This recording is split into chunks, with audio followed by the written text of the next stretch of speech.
Olá, tudo bem? Na data de ontem, 24 de junho de 2021, o Supremo Tribunal Federal julgou a DPF 357 e declarou não recepcionados pela Constituição Federal o parágrafo único do artigo 187 do Código Tributário Nacional, bem como o parágrafo único do artigo 29 da Lei de Execução Fiscal, e ainda cancelou o enunciado 563 da súmula do Supremo Tribunal Federal. Vamos entender esse importante julgado que diz respeito à cooperação e à estrutura da nossa federação. Pois bem, diz o artigo 187 e também 29 que não há, no caso da cobrança judicial e de execução fiscal de crédito tributário, não há sujeição a concurso de credores ou habilitação em falência, recuperação judicial, concordata, inventário ou arrolamento.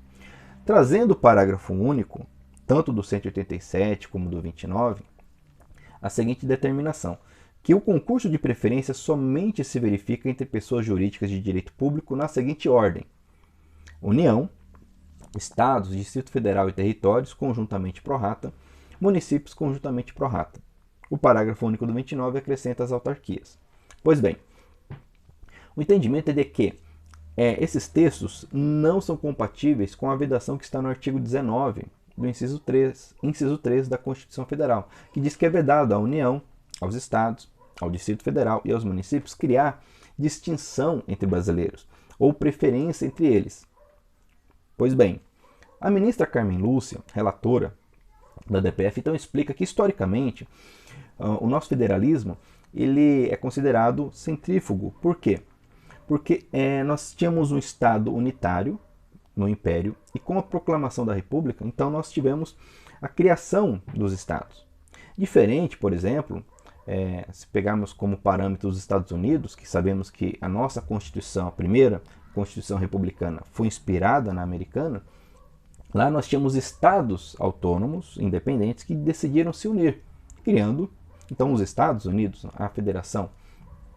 Pois bem, no Brasil, nós não tínhamos esses estados autônomos, tínhamos um único estado, o Império Brasileiro, que com a proclamação da República, então, criou os estados. Pois bem, então isso gerou, historicamente, uma prevalência da União em detrimento dos demais entes. Sabemos que a Constituição de 88 traz, então, primeiro, a explicitação dos municípios como entidades, ao lado dos estados, do Distrito Federal e da União, trazendo uma cooperação, trazendo um equilíbrio entre esses entes, que é o grande desafio do nosso federalismo, trazendo competências concorrentes, também comuns desses entes. Pois bem, dentro dessa nova realidade, não há que se falar de preferência da União em detrimento dos demais entes, ou preferência dos estados em detrimento dos municípios. Daí porque não há essa recepção. Ainda é importante salientarmos aqui que o cancelamento do enunciado mencionado, 563 do Supremo, que diz o seguinte: esse enunciado ele é do ano de 76 e ele foi então criado sob a égide da Constituição de 67, já alterada pela Emenda 1 de 69.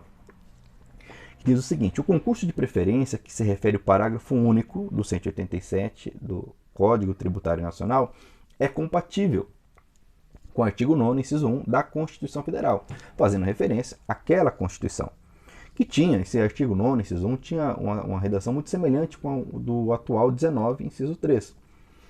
Porém, é importante entender que a compreensão à época era de que, dando-se uma preferência à União, estava se dando a preferência aos brasileiros como um todo, de forma indistinta. Mas isso não mais se coaduna com o nosso ordenamento, isto na visão do Supremo Tribunal Federal, explicitado na DPF. Eu vou ler aqui um trecho do julgado. Então diz assim: o estabelecimento de hierarquia na cobrança judicial dos créditos da dívida pública da União aos Estados e esses aos municípios desafina o pacto federativo e as normas constitucionais que resguardam o federalismo brasileiro, por subentender, aqui está o detalhe, que a União teria prevalência e importância maior que os demais entes federados. A cultura jurídica brasileira, acolhida nos sistemas constitucionais antes vigentes no país foi influenciado pela origem centrífuga do federalismo adotado como forma de Estado no Brasil, o que viabilizou, numa quadra histórica que teve curso largo período, o concurso de preferência e prevalência de uns sobre outros entes federados. Diz aqui, na atual ordem constitucional vigente, rompeu-se com esse entendimento pela adoção do federalismo de cooperação e equilíbrio. Importante essa compreensão. Federalismo de cooperação e de equilíbrio, pela Constituição da República de 1988. Pelo que não se pode ter como válida a distinção por lei de distinção e hierarquia entre os entes federados, fora de previsão constitucional e sem especificação de finalidade federativa válida, não verificando no texto constitucional de 88 fundamento válido para acolher no ordenamento jurídico brasileiro norma infraconstitucional que crie distinções entre os entes federados na cobrança judicial dos créditos tributários e não tributários. Ok? Pois bem, com esse entendimento, não mais prevalece nosso ordenamento, não mais existe em nosso ordenamento o parágrafo único do artigo 187 do CTN, bem como o parágrafo único do artigo 29 da Lei de Execução Fiscal. E o enunciado 563, vou ler novamente, está cancelado. Diz assim, o concurso de preferência, a que se refere o parágrafo único do 187 do Código Tributário Nacional, é compatível com o disposto no artigo 9º, inciso 1 da Constituição Federal. Não mais há que se falar nesse enunciado. E, muito embora não mencionado no julgado, existe um enunciado 497 do STJ, que diz o seguinte, que os créditos das autarquias federais preferem os créditos da fazenda estadual, desde que coexistam penhoras sobre o mesmo bem. Esse enunciado é de 2012, está baseado justamente no parágrafo único do artigo 187 do CTN e está totalmente prejudicado, superado com o entendimento esposado na DPF 357. Agora, resta aguardar a manifestação do STJ para cancelar esse enunciado, que eu acredito que certamente ocorrerá. Ok? Pois bem, agradeço então os comentários, peço que você curta esse vídeo, compartilhe se ele foi útil a você e agradeço por estar inscrito em nosso canal e até o nosso próximo vídeo.